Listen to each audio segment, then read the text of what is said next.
পরিবার থেকে নির্বাচন করে তারা কোন মার্কা আনে কোন দল করে এটা আমাদের দেখার বিষয় নয়। আমাদের ফয়সল সাহেবের বাড়ি এবং আমাদের সাত বাড়িকে আমরা ভোট দেই সকল সময় এবং আবারও এইবারের নির্বাচনে আমাদের হয়তো যারা যদি ভুল ত্রুটি করে থাকে উনাদেরকেও আমরা চেষ্টা করব যে এইবারে যেন ওনারা ভুল ত্রুটি না করে আমাদের এই সাত বাড়িতে ভোট দেয় এবং আমরা সকলে চা বাগানের যারা আছি সকলে আমরা নেতা কর্মী যারা আছি সকলে চেষ্টা করব যে আমাদের মাধবপুর চুনারুগড়ে হয়তো আমাদের চা বাগানগুলো আছে আমরা সকলে আমরা মিটিং করে এবং আমাদের চা বাগানের যারা নেতারা আছে সবাইকে নিয়ে একদিন মিটিং করে আমরা চুনারুগড়ের চা বাগানগুলোকে তো যেমন আমরা সম্মিলনে আমাদের এই বিএনপিতে আমরা যোগ দিব এবং সকলে আমরা আগামীতে চা বাগানের মানুষ এই বিএনপিতে ভোট দিবেন এবং ফয়সল সাহেবকে ভোট দিবে এই বলে আমার বক্তব্য আমি শেষ করছি। সকলকে ধন্যবাদ। ধন্যবাদ। নবনের পক্ষে এবার বক্তব্য রাখবেন জয়াল আবেদী। জয়াল বক্তব্য রাখার জন্য অনুরোধ করা হলো। বিসমিল্লাহির রহমানির রহিম। আজকে মাধবপুর উপজেলার বিএনপি মিলন মেলায় সম্মানিত সভাপতি মঞ্চে উপবিষ্ট আমার শ্রদ্ধাভাজন ব্যক্তিত্ব আল্লাহ সৈয়দ মোহাম্মদ ফজল সাহেব, মঞ্চে উপবিষ্ট বারবার নির্বাচিত উপজেলা চেয়ারম্যান আল্লাহ সৈয়দ মোহাম্মদ শাহ সাহেব, মঞ্চে উপবিষ্ট যুবকদের আইডল আল্লাহ সৈয়দ ইশতিয়াক আহমেদ সাহেব, মঞ্চে উপবিষ্ট বিভিন্ন ইউনিয়নের চেয়ারম্যান বিন্দু এবং আমার সামনে 1 থেকে 11 নম্বর ইউনিয়নের সর্বস্তর নেতৃবৃন্দ মুসলমান ভাইদেরকে আসসালামু আলাইকুম, হিন্দু ভাইদেরকে আদাব। এই মিলন মেলার আমি 9 নং নপাড়া ইউনিয়নের পক্ষ থেকে আপনাদেরকে আন্তরিক অভিনন্দন জানাচ্ছি। যাই হোক, আমার পুরোপুরি বক্তা অনেকে বলে গেছেন। আমি গত 2 দিন আগে ফেসবুকে আমি আমার নেতা সৈয়দ মোহাম্মদ ফজল সাহেবের একটি ছবি দেখেছিলাম, যারা বলেছে যে আজ থেকে 40-45 বছর তিলে তিলে বিএনপিকে করেছে। আমি যখন 1991 সালে ছাত্র, উনি যখন করতলা যুবক, ফেসবুকে আমি 2 দিন আগে যারা দেখেছি এই কথাটি বলেছি। আজকে উনি বৃদ্ধ অবস্থায়, যাই হোক যারাই এখন বর্তমানে ওই যে বলে গেছে উকি টিকি দেয়, আমি বলবো উনি তো ওনার জীবন জৈব সবকিছু শেষ হয়ে দিয়েছে।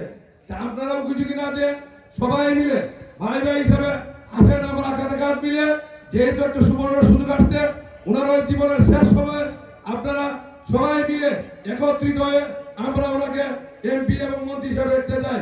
এবং উনি যে মাধবপুর চুনারগড়ের যে কাজগুলা করেছে এবং যে কাজগুলো অসম্পূর্ণ রয়েছে, শুধু আপনারা আমি সুযোগ না দিই, উনি যাতে ওনার শেষ বয়সে উনি এই কাজগুলা শেষ করে কাজগুলা করার তো আপনারা আমার জন্য, উনার নিজের জন্য না, উনি নিজে অনেক কিছু পেয়েছে।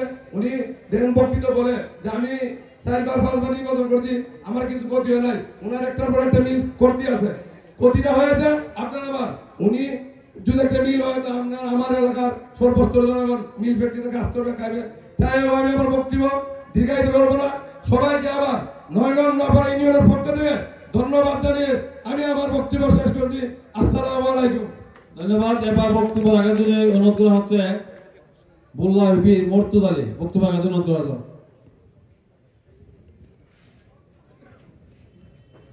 বিসমিল্লাহির রহমানির রহিম। আজকের মিলন মেলার অনুষ্ঠানের সম্মানিত সভাপতি, প্রধান অতিথি, বিশেষ অতিথি, বিএনপি নেতা গুলবাইয়ের সভাপতি, আমার সালাম, আসসালামু আলাইকুম ওয়া রাহমাতুল্লাহি ওয়া বারাকাতুহু। সম্মানিত ভাইয়ের আমার, আমি ছাত্র রাজনীতিতে আসামি, মাদ্রাসা ছাত্র। আমার রাজনীতির শুরুতেই আজকের প্রধান অতিথি তিনি, উনিকে নিয়ে এনে অনেক জায়গায় আমরা বুলাই গ্রামে বিভিন্ন গ্রামে ঘোরাফেরা করেছি। আমাকে নিয়ে ওখানে আলোচনা উনি করেছেন, আশাশি করেছেন যে তুমি তো জামাত করার কথা বিএনপি করে গেল, কিন্তু আমাকে উনি অত্যন্ত মহব্বত করেছেন। কিন্তু এই পর্যন্ত ছাত্র রাজনীতি থেকে, যুব দলের সভাপতি থেকে বিএনপির সেক্রেটারি হিসাবে বহুদিন যাবৎ এই রাজনীতি করে আসিতেছে। কিন্তু আমরা অনেকে দেখেছি বর্তমান রাজনীতির নেতা কর্মীদের মধ্যে আমাদের যে মাটি মানুষের নেতা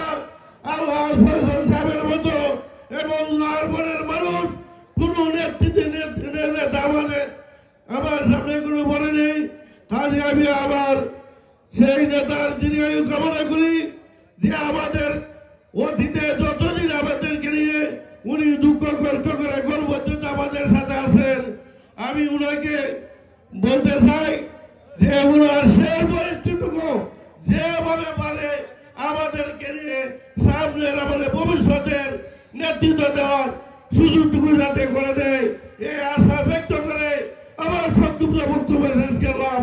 বাংলাদেশ জিন্দাবাদ, খালেদা বেগম খালেদা জিয়া জিন্দাবাদ, তারেক রহমান জিন্দাবাদ, ফয়সাল সাহেব জিন্দাবাদ। আসসালামু আলাইকুম। ধন্যবাদ। এই পর্যায়ে বক্তব্য রাখার জন্য অনুরোধ করছি সাইদিয়ান ইউপির পক্ষে পরিতোষ রায়।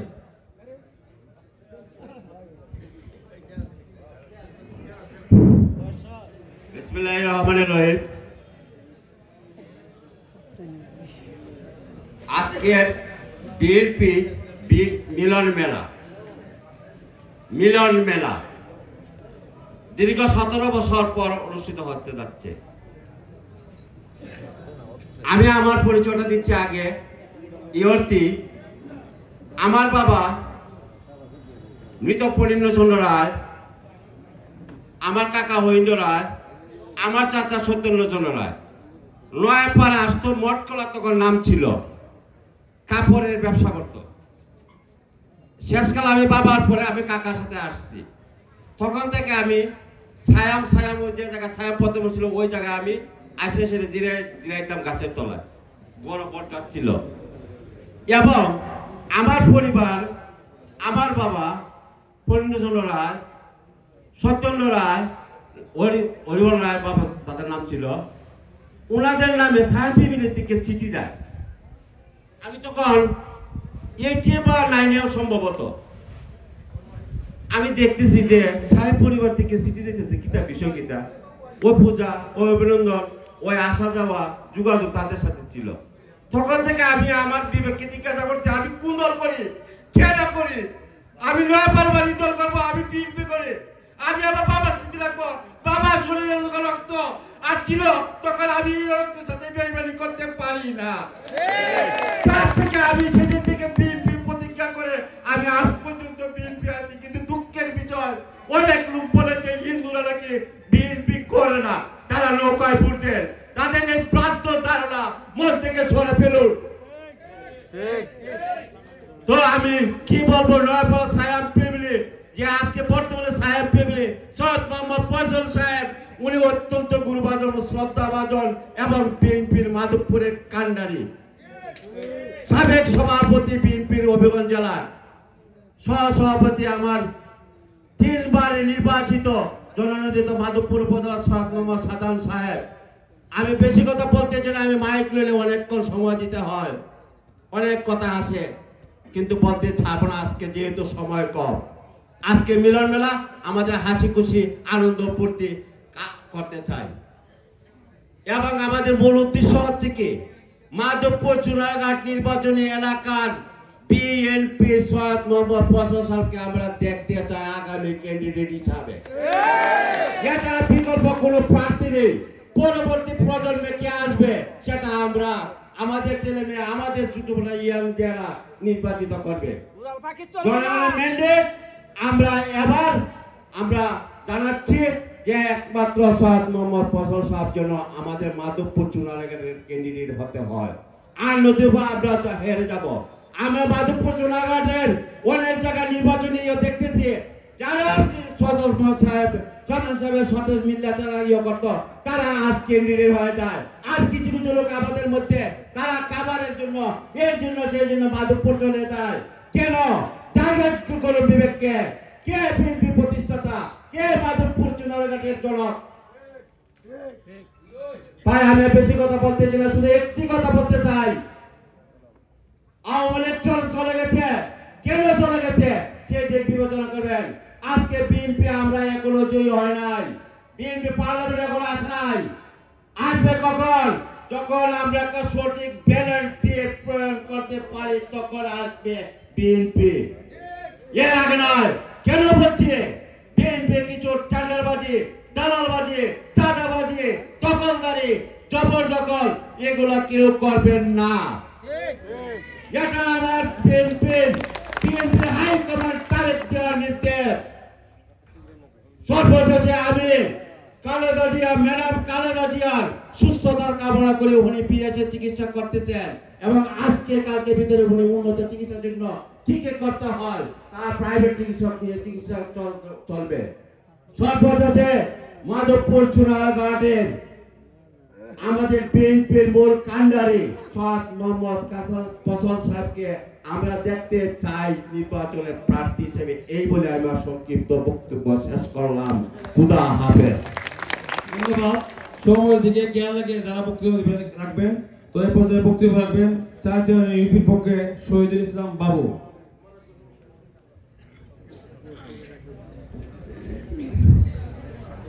বিসমিল্লাহির রহমানির রহিম। আসসালামু আলাইকুম। আমি সর্বপ্রথমে উপস্থিত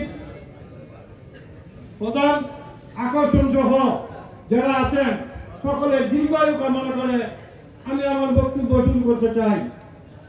প্রথমে আমি আমার নেতার কাছে একটা অনুরোধ জানাবো, আজকে আমি এখানে দাঁড়ায় যে বক্তব্য দিতে শুরু করেছি, আমার সামনে নেতা বাদে কোনো জনসাধারণ দেখি নাই, প্রত্যেকজনই নেতা। আজকে যদি এই নেতা মিলন মেলা এমন হয়, যদি জনসাধারণের মিলন মেলা হয় তখন কি হবে? আমি অনুরোধ জানাবো, আমরা মাধবপুর থানার জনসাধারণের মিলন মেলা দেখতে চাই।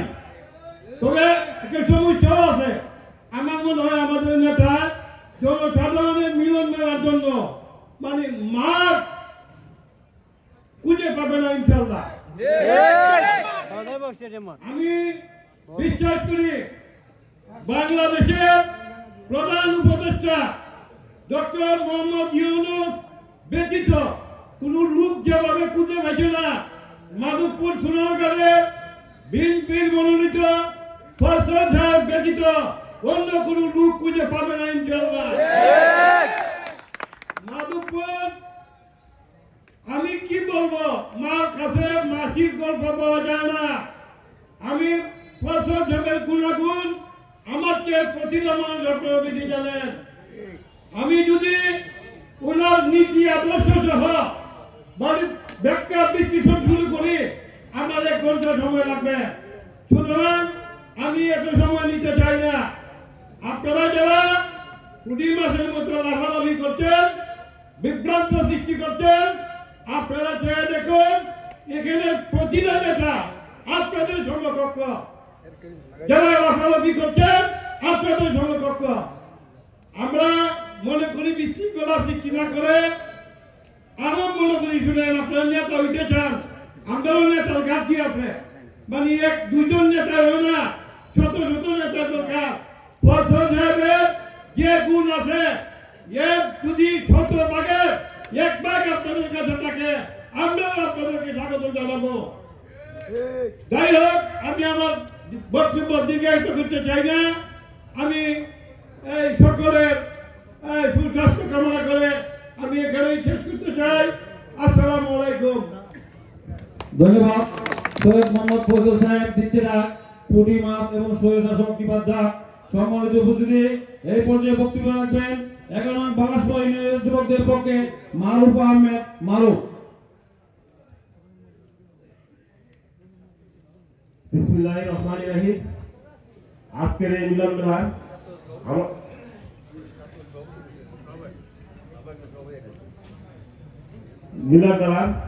আমাদের মাঝে উপস্থিত আছেন মাধবপুর সোনারঘাটের মাটি ও মানুষের প্রিয় নেতা আলহাজ সৈয়দ মোহাম্মদ ফসল সাহেব ও আলহাজ সৈয়দ মোহাম্মদ শাহজাহান সাহেব ও ইশতিয়াক সাহেব সহ সকল নেতৃবৃন্দ। সভাপতি রইল আমার সালাম। আসসালামু আলাইকুম।